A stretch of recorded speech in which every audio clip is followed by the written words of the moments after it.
नमस्कार सर। नमस्कार। सर आपका नाम क्या है? चंद्रपाल दास, आप कहाँ से आए हैं? डिस्ट्रिक्ट शामली। अभी आप संत रामपाल जी महाराज के सतलोक आश्रम धनाना धाम में हैं, जबकि आज होली का समय है।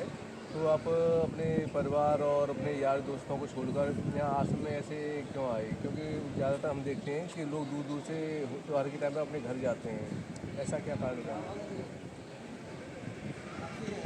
सर ये है कि ये होली तो हमने बहुत मनाई है, पहले बहुत खेले हैं।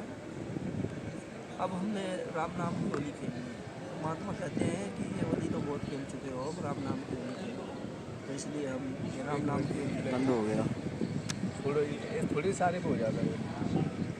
यहाँ से इस पॉइंट वैसे दौड़। होली खेलो, इसीलिए हम यहाँ पे राम नाम की होली खेलने के लिए भक्तों के साथ में, परमात्मा के साथ में यहाँ पे धनान धाम में आए। राम नाम की होली जैसे आप कैसे कहना चाहेंगे इस चीज़ में? क्योंकि अभी कोई संसार का कोई व्यक्ति अगर इस चीज़ को देखता है कि आप राम नाम की होली खेलने की बात कर रहे हैं, तो किस तरह से होता है वो चीज़? डेफिनेशन उसके लिए करते हैं। गुरु नानक जी ने कहा है,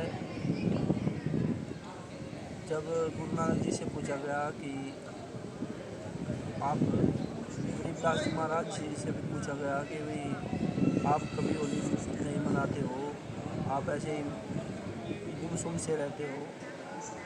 तो तब बताया गया कि परमात्मा ने बताया था कि भाई हम तो ऐसी वैसी होली नहीं खेलते, हम तो राम नाम की होली खेलते हैं। राम नाम की होली हमारी ये है, हमारा सत्संग है, हमारे मतलब यहाँ पे ये हमारे भगत लोग हैं, जो भगत भाई है, इनके साथ में परमात्मा की चर्चा होती है, परमात्मा के एक दूसरे से चर्चा करते हैं ज्ञान की। यही हमारे लिए राम नाम की होली है। मतलब आपका कहना ये है कि जैसे कि गुरु नानक जी राम नाम की होली खेलते थे, उसमें मतलब सत्संग करते थे, भगतों की परमात्मा की चर्चा करते थे, भजन करते थे, सुमिरन करते थे, इन चीज़ों को आप राम नाम की होली कहते हाँ हैं। वहीं हम देखते हैं कि संसार में अभी बहुत से लोग रंगों से होली खेले हैं, डीजे पे नाच रहे हैं, शराब पी रहे हैं, और बहुत से पता नहीं क्या क्या वो व्यसन भी कर रहे होंगे।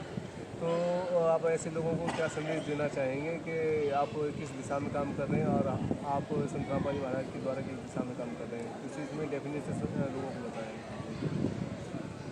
हमारे गुरु जी संत रामपाल जी महाराज ने कहा है, भाई ये जो ऐसे होली खेलते हैं, ये करते हैं, ये नहीं हमें करना है।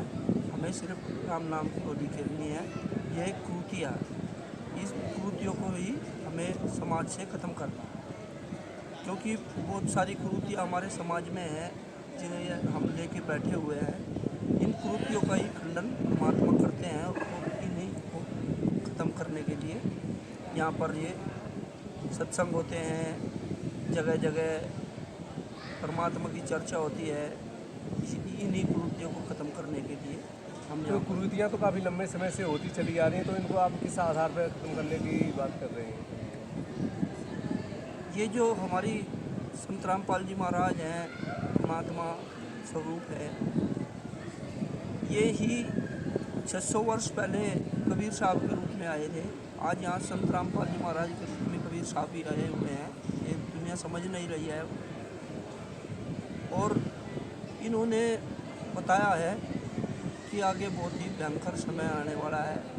इसलिए बच्चों, ये जितनी कुरीतियाँ हैं, इनको सबको ख़त्म करो, और सिर्फ परमात्मा का नाम लेकर शास्त्र विधि से जो भक्ति यहाँ पर देते हैं परमात्मा, और किसी भी पंथ में या कोई भी संत, ये शास्त्र विधि भक्ति सिर्फ हमारे परमात्मा संत रामपाल जी महाराज जी के पास है, और किसी के पास नहीं है। मतलब आपका कहना ये है कि संत रामपाल जी महाराज जो शास्त्रों के आधार पर जो भक्ति बताते हैं, उसी से समाज की सारी कुरीतियाँ दूर होंगी। हाँ जी। तो अभी आप एक चीज़ हमें बताइए, जैसे कि संत रामपाल जी महाराज जी यहाँ पे मिलने के लिए, उनके दर्शन के लिए और उनके सत्संग के लिए बहुत से लोग यहाँ पे आए हुए हैं।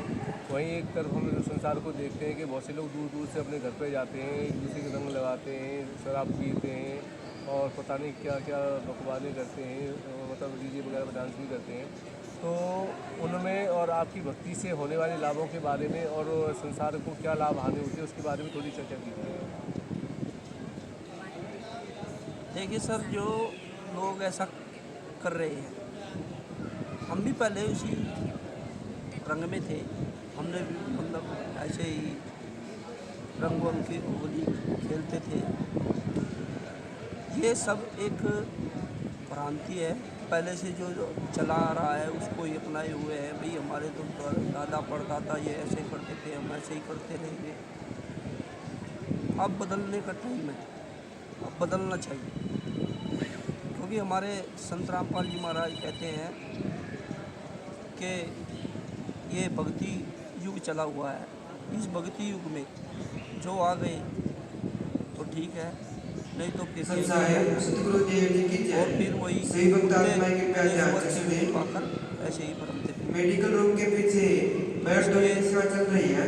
यहाँ पर मेडिकल रूम के पीछे मैट धोने की सेवा चल रही है। फर्क है जो ही भक्त आत्माएं पंडाल में बैठे हुए हैं और सेवा करना चाहते हैं, परमात्मा ने ज्ञान दिया उसी है, भक्त आत्माएं जो जल्द नाम से दिया है जल्द उसके सहारे से जो भक्ति दी गई है, परमात्मा ने दी है, इससे हमें बहुत लाभ है। और वहीं पर जो समाज में ऐसी ये आज ही देख लो तुम, ये कर रहे हैं, किसी का कहीं मुकदमा होगा, कहीं लड़ाई होगा, झगड़ा होगा, कहीं कोई बलात्कार होगा, ये ऐसे ऐसे आज के त्योहारों पे ही देख लेना वैसा ही होगा। तो हमें तो इतना लाभ है परमात्मा से, जब से हम जुड़े हैं। हमने 2013 में मैंने नाम लिया था, और मुझे 2013 से पहले मैं जो भक्ति करता था 5 साल मैंने धूना भी चलाया।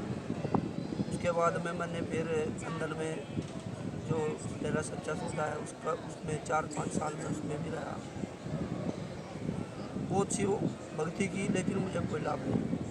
जब से मैं परमात्मा से मुझे बहुत आश्रम से मुझे उसमें रहते रहते एक भगवती संध्या दासी काले पीली है, प्राची दासी कहाँ पर रहते हो? आश्रम से, जहाँ पर भी आवाज सुन रही हो, कृपया करके जल्दी से जल्दी उनके जो माइयों वाले चार्जिंग स्थल के पास पहुंच राम जाए। रहीम मतलब आप राम रहीम की डेरा सच्चा आश्रम सौदा से में आपने जब भक्ति की थी तो आपको बीमारी संध्या हो गई। दासी और प्राची दासी, जहाँ पर भी आवाज सुन रही हो, कृपया करके जल्दी से जल्दी चार्जिंग स्थल के पास पहुंच जाए। सत्साहे बोलो गुरुदेव की और जय। उसमें फिर जो टेस्ट वेस्ट कराए तो डॉक्टर ने बोला कि भाई तो बीमारी बहुत बढ़ गई है और अब इलाज तो चलेगा। डॉक्टर तो कभी ये कहते ही नहीं भाई नहीं इलाज तो चला है, दवाई ववाई ले। तो हमारे जो घर वाले थे वो बोले कि कहने भाई हमें तो यहाँ पे यकीन नहीं है, मैंने दिल्ली ये पंथ है उसमें टेस्ट है, दिल्ली हॉस्पिटल है पंथ, उसमें टेस्ट है मेरे। तो फिर हम वहाँ से घर वाले बोले कहने भाई हमें तो यहाँ पे कोई यकीन नहीं आ रहा, तुम घर आ जाओ और हम तुम्हारे टेस्ट करें। फिर मेरठ जसवंत राय हॉस्पिटल है, वहाँ पे मेरे टेस्ट हुए, वहाँ पे क्लियर हो गया।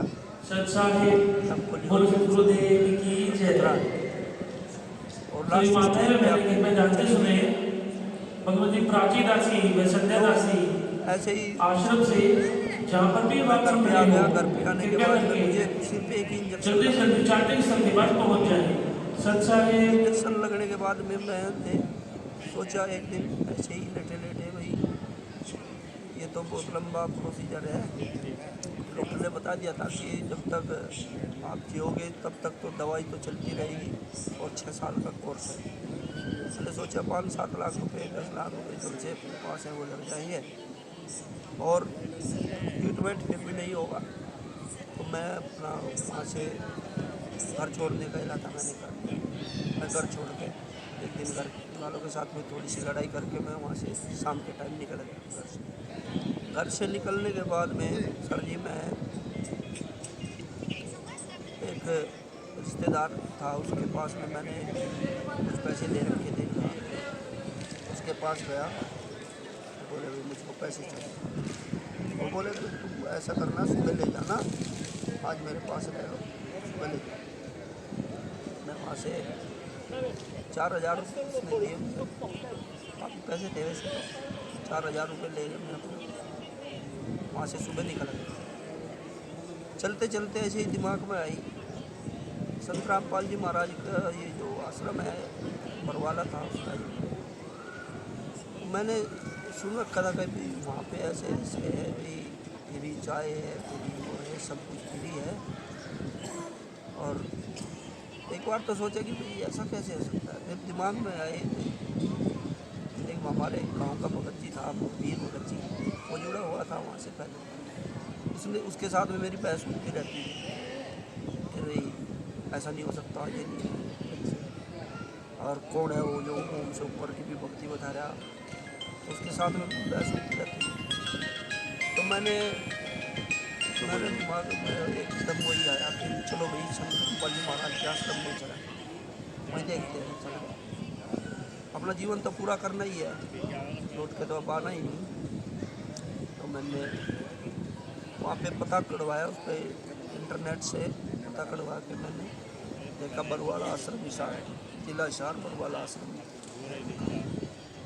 उसी मैप से मैं चलते हुए अपना यहाँ पे आ बरवाला आश्रम में आते ही मुझे बहुत ही अच्छा लगा, बहुत ही मतलब कई मन जो मेरे सर पे जो बोझ था वो एकदम ऐसे उतर।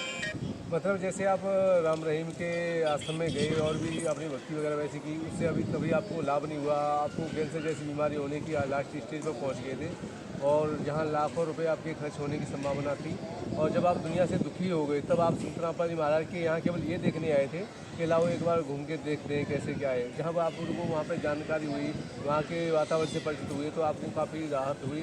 फिर आगे इसके बारे में बताइए, आपको कैसे लाभ हुआ और आप कैसे आज जीवन जी रहे हैं, आपको क्या और बेनिफिट हुए? हाँ जी, उसके बाद में सर जी मुझे लाभ ये हुआ, मैं आश्रम में आ गया। आश्रम में आने के बाद में फिर परमात्मा के दर्शन हुए। मैंने परमात्मा से अरदास लगाई, परमात्मा मेरे को डॉक्टर ने जवाब दे दिया और ऐसे ऐसे करके मुझे खाने पीने की शिकायत है, ये लीवर कैंसर का खतरा बता। परमात्मा ने ऐसे सर पे हाथ रखा, बोले बेटा भक्ति कर। मेरी आंखों से एकदम आंसू निकल आए।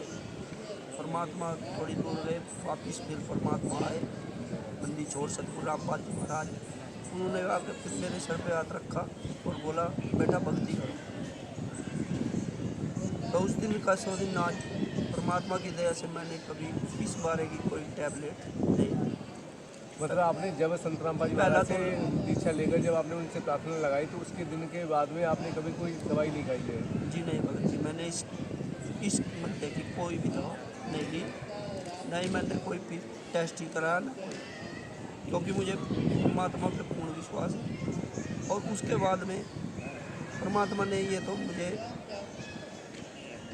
लाभ दिया, पहला जो लाभ शारीरिक लाभ, उसके बाद में परमात्मा ने आध्यात्मिक लाभ दिया।